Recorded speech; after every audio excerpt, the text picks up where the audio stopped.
Okay, so I'd like to officially welcome you to the Beyond the Diagnosis podcast, and I'm really excited to have you here. For those of you who don't know me, my name is Monique Allen. I am a certified holistic nutritionist and PCOS/PMOS fertility coach. How are you guys taking on the name change? The name change maybe a month and a half ago, and I'm still mentally trying to recalculate it and use it in my day-to-day language.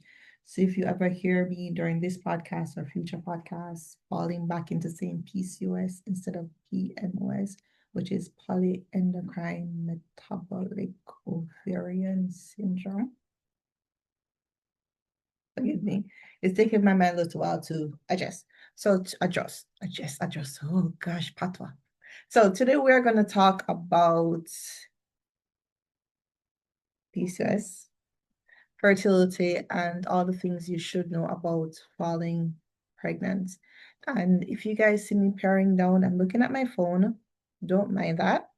I like to have a list because it helps to keep my mind stable and not going off on a tangent.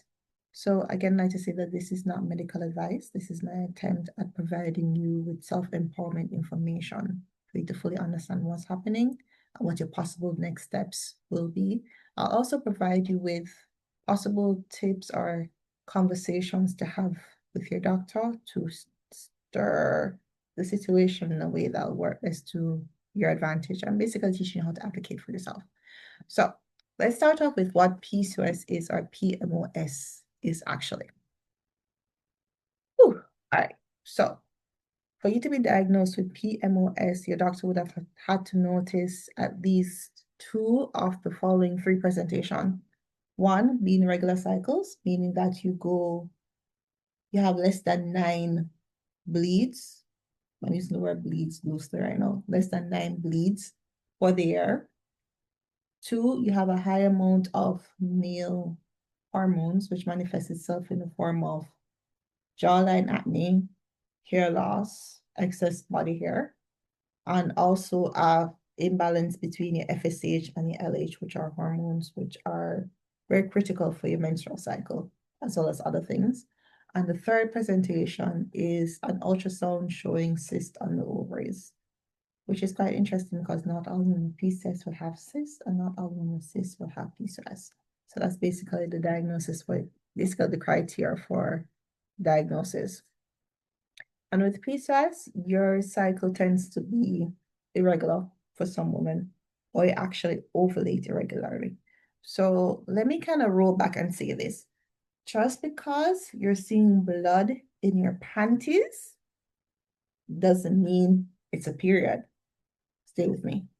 Just because you go to the bathroom, you wipe, you see blood on the toilet paper, or you go to the bathroom, you pull down and you see a nice little blood-covered pad, it doesn't mean that you're seeing your period. A period comes about after ovulation.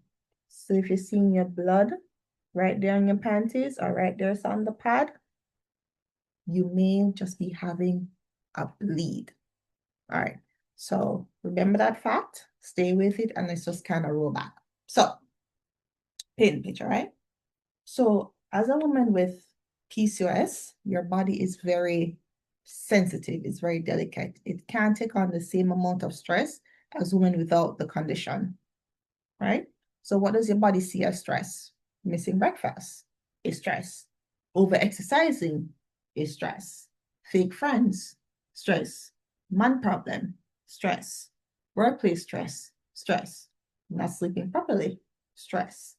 A very loud, polluted, toxic environment, stress, right?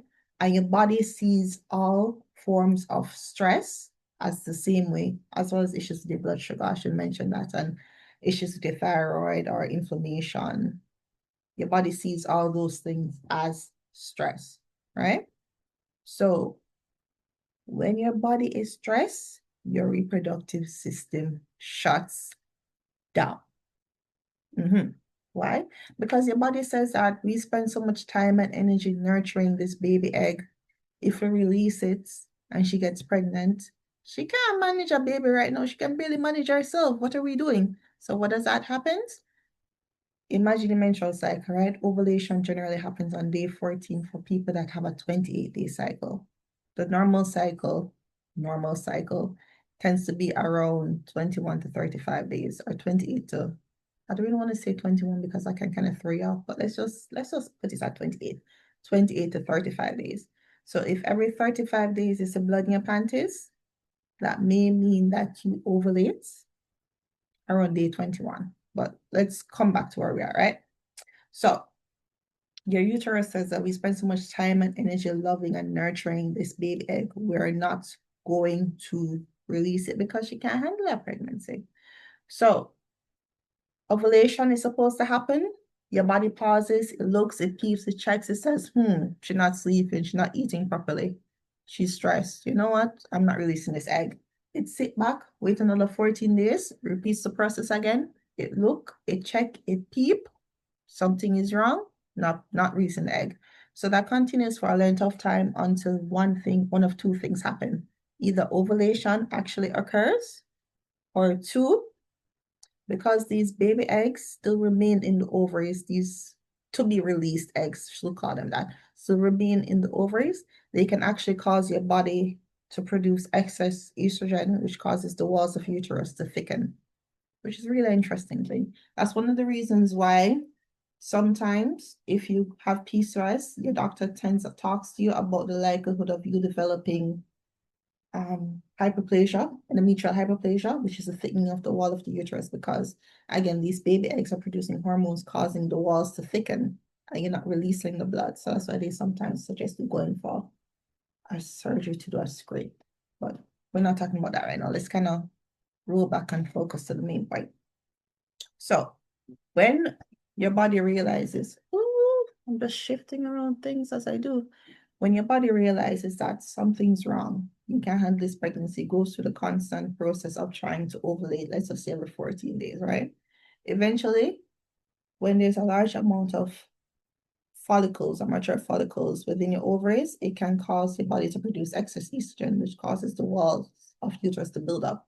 But when the buildup is too thick for the other hormone progesterone to hold, it comes through your panty as blood. It comes through your vagina and goes onto your panties as blood. So what you're seeing there is a bleed because it came about due to excess estrogen and not through a positive ovulation. So that's the difference to know. That's why it's important as a woman PCOS for you to know if you are ovulating, because not, as I said, not all the time you sit down in your panties, you're going to ovulate. And we don't necessarily ovulate every single month. In all honesty, I'm just being truthful. So that's one of the reasons why it can make fertility or pregnancy difficult, because the lack of ovulation or regular ovulation. And because of regular ovulation, you might be unsure about what time to actually be intimate with your partner. Because the truth is that we're only fertile for maybe around five days for the whole month, and that egg is only alive for around 24 hours. So knowing when you're ovulating or within that time frame to be intimate with your partner is absolutely critical. And if you're going to do the baby dance with your partner, you're going to do the baby dance with Mr. Sir, try to do the baby dance around 2 to 3 days before your suspected ovulation. Yeah, that's an important thing to know. All right. So another thing that women with PCOS tend to have is issues with insulin resistance. And I want you to think about, I like to use a lot of analogies. That's my thing. My clients always find it quite funny. I like to use these analogies because it really helps to simplify this very complex thing that's happening within our body, because our bodies are very complex. Everything is all intertwined, and everything's all connected, which is amazing. Why the rename of PCOS is also important, because it talks about metabolic and endocrine, because those two systems are heavily interlocked.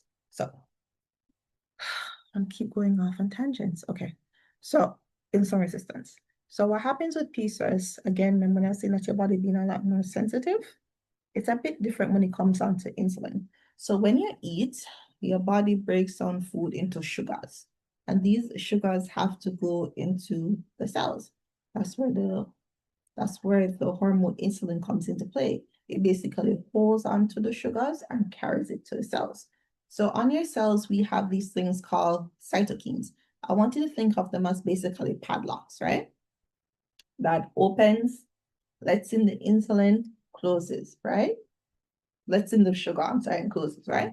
So with PCOS, the thing is that these locks on top of your cells, they tend to be less sensitive, if that makes sense, right? So I want you to think about when you're younger, you come home from school. This is one of my favorite analogies to use with my clients. You come home from school and you're trying to open the front door. It won't open. You call mommy, mommy try, it won't open. Call daddy, daddy try, it won't open. Daddy call the neighbor. Before you know, you have about 8 people there trying to open up the one gate. Something similar happens within your body cells. Yeah. So when insulin tries to open the cell and not opening, it causes the pancreas to produce even more insulin. Stay with me, right? So this insulin, so a whole bunch of insulin is needed to open up the cells to put the sugar in. So after the sugar goes in, you have insulin just there, and have nothing to do. So what does it cause? It causes you to have cravings. It causes you to experience hair loss. It causes you to, because it does affect your thyroid levels, it causes you to experience hair loss. It causes you to have dark patches on your skin. And it also causes you to not ovulate because it affects the levels of LH within your bloodstream. And LH is another hormone within the menstrual cycle. I really wish I had a type of visual aid to use right now. Maybe at one point I'll probably figure out how to do the pop-up with the diagram of the menstrual cycle on the screen, but technology isn't my best right now, so I'm just trying to do the best with what I can right now. Okay. So yeah. So that's another thing going on another tangent, right? So that's why when it comes on to women with PCOS using the fertility test, or sorry, the ovulation test, right? That's why it's not suggested, because these things actually test for the level of LH. And LH tends to be generally higher in women with PCOS, even when they're not ovulating. So sometimes it'll give you a false positive that you're ovulating when you're actually not. That's why it's important for you to learn your body and know the signs of positive ovulation. We're going to talk about that, but maybe in another podcast episode, because it is quite a lot. And another feature of PCOS is also very high androgens, or male hormones, or testosterone. So let's talk about it, right? So androgens are basically male hormones. Testosterone is a type of androgen. It's not the only androgen. So other androgens are cortisol, which is a stress hormone, DHES, which is another stress hormones. So these hormones are basically like the brothers of testosterone. They aren't testosterone, but they have the same effect that they can, right? And going back to high androgens, right? So earlier I spoke about how blood sugar can affect your thyroid, right? So let's kind of take a step back. So within our blood, we have these type of plasmas, right? Or sex hormone binding globulin. And these plasmas basically suck up or mop up excess free testosterone, right? So when you have issues with the thyroid, these jelly-like substances in your blood, they're in lower numbers. So it causes more circulating testosterone, causing all sorts of issues and features and difficulties. But the advantage of it is that it actually helps to improve your ability to build muscle. And muscle is one of those things that is important, of course, for as we age and all of that. But another thing why muscle is important is because it actually helps to support or control proper blood sugar balance. So if you're a PCOS and you're going to the gym, girl, don't spend hours doing a whole bunch of cardio. Do a nice little gentle walk and focus on moving those weights and building your muscles, especially the ones in your thighs, because that really helps with blood sugar control. Um, Another issue that we tend to have is chronic inflammation. So going back to what I was saying about the body being extremely sensitive. You also tend to be more sensitive to inflammatory markers, right? So, for example, if you experience eczema, that might be a sign. Psoriasis, that might be a sign. Digestive issues such as bloating, that also might be a sign that you have chronic inflammation. Joint pains, that's a sign that you also have chronic inflammation. And speaking to fertility specifically, right? When your body is in a situation where it's inflamed, it can also cause implantation to be a bit more difficult. I want to talk about that, but I don't want to get into it right now because it's a whole other deep dive. And that's one of the reasons why pregnancy tends to be a bit harder for women with PCOS, but not necessarily impossible, because PCOS doesn't cause infertility, it causes subfertility. Mean that you can fall pregnant, but it might take you a bit more time. That's the main thing about it. And interestingly enough, because you have these baby eggs that are released, or these mature eggs that weren't released, so they're there in your ovaries, you can actually fall pregnant later in life than women without PCOS, because you basically have a natural extra. But anyhow, let's not really talk about that right now. I hope you guys enjoyed this first episode. Provide feedback and let me know how it is, what you learned, and if you discover anything useful. Also, if you look down within the bio, you're going to see a listing of some resources that might be useful to you. One being the PCOS fertility checklist, which provides you with tips, resources, recipes using Jamaican ingredients that can actually help to improve your fertility with PCOS. And for persons that want one-on-one support, don't be shy to reach out to me via DMs on Instagram, or send me an email to the email account listed below. And I will see you in the next episode.